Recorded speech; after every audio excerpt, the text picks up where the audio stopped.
In the heart of Africa, a fire was lit, a fire of defiance, of hope, of revolution. Patrice Lumumba, a name that would become synonymous with Africa's struggle for true independence, rose from humble beginnings to lead the Congo into a new era. But his journey was cut short by forces far beyond his control. This is the story of a visionary, a martyr, and the turbulent birth of a nation. Born in 1925 in the small village of Onalua, Patrice Lumumba, originally named Izai Tasumbu Tawosa, was shaped by the contradictions of colonial rule. Educated in Catholic and Protestant schools, he devoured the works of Rousseau, Voltaire, and Victor Hugo, developing a deep disdain for injustice. His early career as a postal clerk exposed him to the racial hierarchies of Belgian Congo, where even educated Africans were treated as second-class citizens.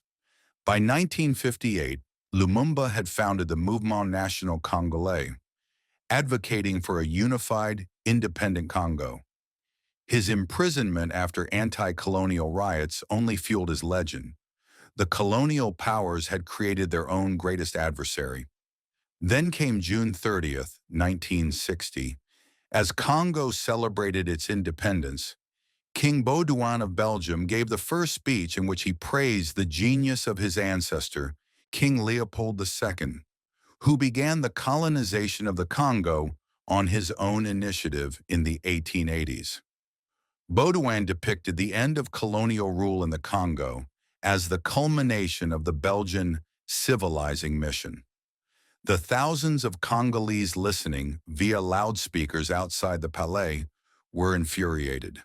But when Lumumba took the podium, unexpectedly, unscripted, he shattered the myth of Belgian benevolence with words that would echo through history.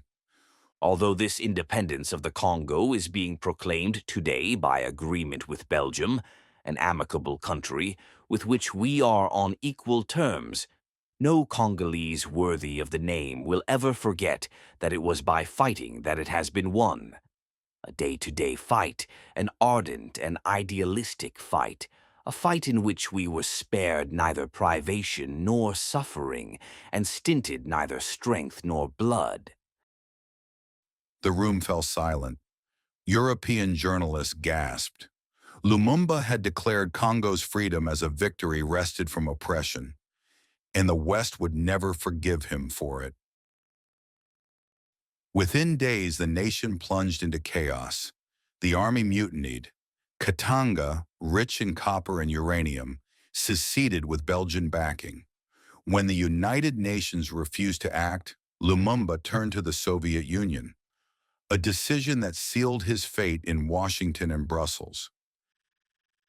By September 1960, betrayed by former allies, Lumumba was under house arrest.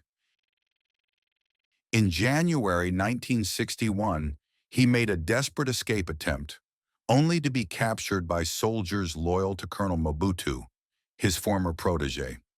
Handed over to Katangan forces, he was beaten, tortured, and executed by a firing squad under Belgian command. His body was dissolved in acid. Only a single gold-capped tooth remained as evidence of the crime. Declassified documents now reveal the full truth. The CIA had marked Lumumba for death. President Eisenhower allegedly said he should fall into a river full of crocodiles. The CIA even plotted to poison his toothpaste.